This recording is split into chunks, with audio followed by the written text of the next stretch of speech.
According to the World Bank, Iran experienced more earthquakes between 1900 and 2011 than any other country in the Middle East and North Africa. This is because Iran lies between the converging Arabian and Eurasian tectonic plates. The Arabian plate is pushing north by a couple of centimeters a year. In the southeast of the country, the Arabian plate is actually pushing under the Eurasian plate. But in the northwest, these great slabs rub against each other. This results in many earthquakes. An earthquake is the shaking of the surface of the Earth resulting from the sudden release of energy in the Earth's lithosphere that creates seismic waves.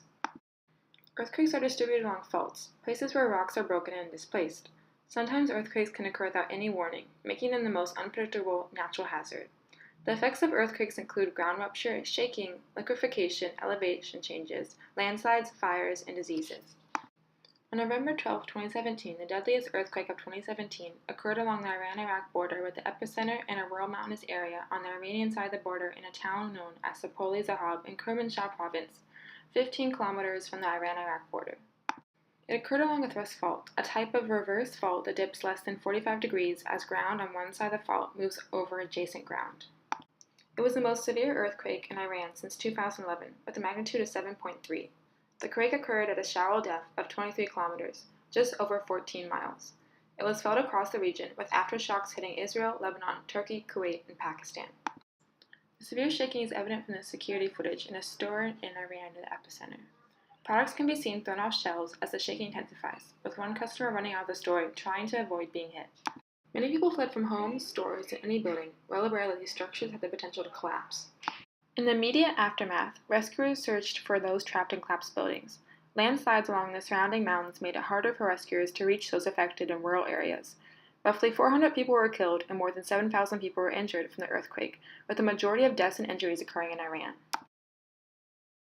The collapse of homes was the result of both intense shaking and poor construction and building materials, consisting primarily of mud bricks. Although Iran has instituted construction and building standards and codes, it is difficult to enforce and monitor these due to complex land tenure conditions and the lack of clearly designated authority and ability to impose sanctions. Furthermore, incorporating disaster-resilient features into building design and construction is viewed by many as costly and possibly ineffective. Further complicating relief efforts was the fact that the only hospital in Sapoli Zahab was severely damaged in the earthquake. In nearby Islamabad, Iran, a city also affected by the earthquake, a newly constructed wing of the hospital partly crumbled during the earthquake. Meanwhile, the rest of the hospital, more than 40 years old, was not damaged in the shaking. Officials estimated that roughly 70,000 people were in need of emergency shelter following the event. Running water and electricity were cut off in nearby cities, while many people were forced outside in the cold weather since many buildings collapsed during the shaking. The government provided tents to those who had lost their homes. Aid was delivered to these populations by helicopters, as mudslides continued to block road access to these distressed areas in the immediate aftermath. This is a picture of an earthquake and safety drill held at a school and local community in Iran, aimed at increasing earthquake disaster reduction through awareness and preparedness.